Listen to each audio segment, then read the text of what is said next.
Hi, my name is Alex Gould. I'm a client director here at SG Accounting. Hi, I'm Frances. I'm a client director here at SG Accounting. Here are some common questions that we get asked around the end of the tax year. The end of the tax year each year is the 5th of April. The period from the prior 6th of April to the 5th of April is when you need to consider a number of items, such as what income you've taken so far, if you want or need to take any more, and the tax implications of doing so. Making sure you've utilised any allowances that you wish to make use of. Thinking about the future tax years. Do you need to make any changes on how you take income? Are there any upcoming advantages or disadvantages with changes in tax rates, allowances, or generally a change in your circumstances? As we approach the end of the tax year, it's a good time to get everything all in order. So, a common question we get asked at the end of the tax year is, how much can I take from my limited company?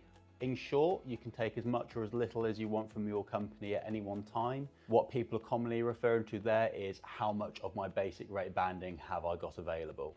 You will have a total of £50,270 of total income to take from all sources. That is usually made up of a small salary that is making up your personal allowance, up to £12,570. And then you are left with your basic rate allowance of £37,700. You should be looking to use as much of this as you can, as this is the most tax efficient way you will be getting your money out of your company. If you ever want help with this, ask your client director and they can go through some tax planning with you.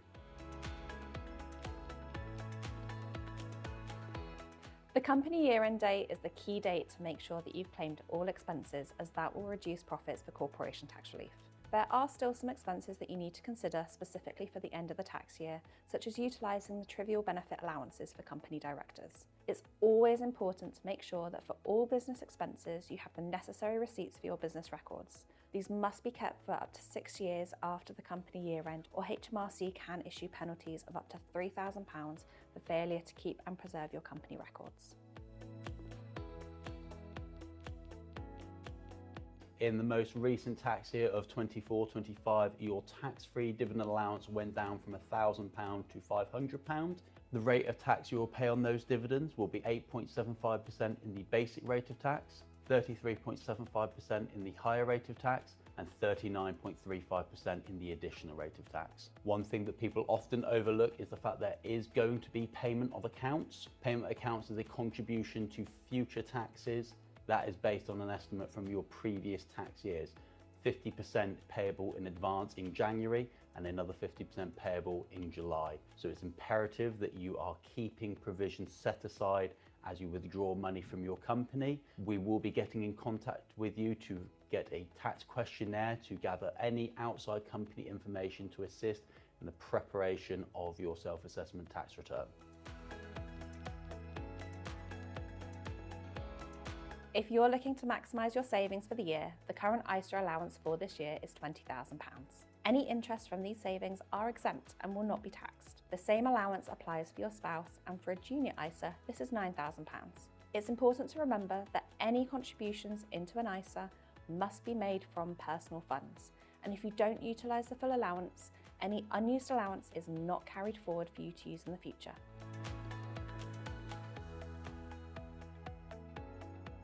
So we commonly get asked, how do pension contributions work? There are two common ways that this is done.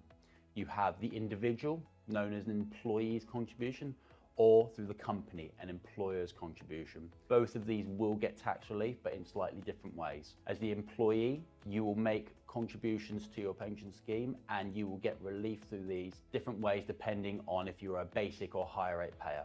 As a basic rate payer, your payments will get treated as if they are the net and grossed up by the pension provider. If you're a higher rate payer, this will result in an extension of your basic rate banding, giving you that extra 20% relief at the higher rate. As an employer, these payments are direct payments from your business bank to a privately run pension scheme. And these will get treated in the exact same way as business expenses. So you will get corporation tax relief on these. They will provide you with a far greater amount of flexibility than an employee's contribution will. You have, in any given tax year, a £60,000 annual allowance to use. So this will be from all sources, either company or outside.